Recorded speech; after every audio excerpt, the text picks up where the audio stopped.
Sir, yung message mo na lang sa taga Negros Oriental na nanonood ngayon sa program natin. Sa inyo pong lahat, maayong gabi sa tanan.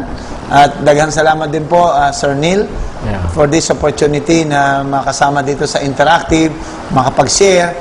Ang gusto ko pong iparating sa inyo po dito sa Negros, Negros Oriental, at doon sa mga nakakapanood nito, sana po ay patuloy tayong mabuhay araw-araw ng may pag-asa.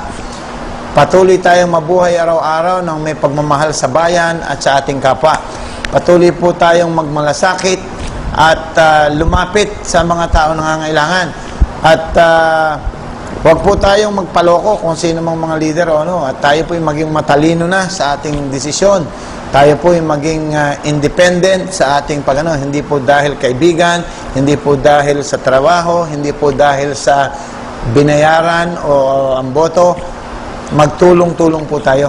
Tama na po ang sa mga leader politiko naman, gusto ko manawagan din sa lahat, maging sa taong simbahan, maging patuloy po tayong maglingkod para sa ating mga kapwa. Po sa lahat kay Governor Digamo, dahil kung hindi po siya ang nag-invite sa amin at nagsabi na kailangan ng tulong dito, baka ho hindi kami nakapunta ng Negros. Baka hindi na kami nakapunta ng Dumaguete at doon sa mga area na yun. Pero siya po mismo nagsabi na, Father, ito po yung kalagayan, kaya po hindi kami nakatanggi at kami pumunta kaagad dito. Babalik po kami. Magpatuloy po tayo magdasal para sa ating mga pamilya, sa mga kabataan, kababaihan, para sa ating bansa. Pagdadasal niyo rin po ang ating Pangulo. At dahil marami pong kinakaharap ang bansa, pagtulong-tulungan po natin at pagdasal natin isa. Pagdasal din po natin si Governor Digamo at ang isa't isa para sa ikabubuti ng ating bansa at pamilya.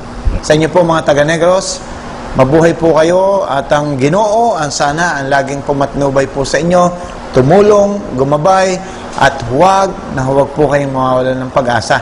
At pagpalayan po sana kayo ng Diyos. Gabayan po kayo niya, ingatan po kayo at patnubayan lagi sa inyong mga buhay. Amen po and God bless.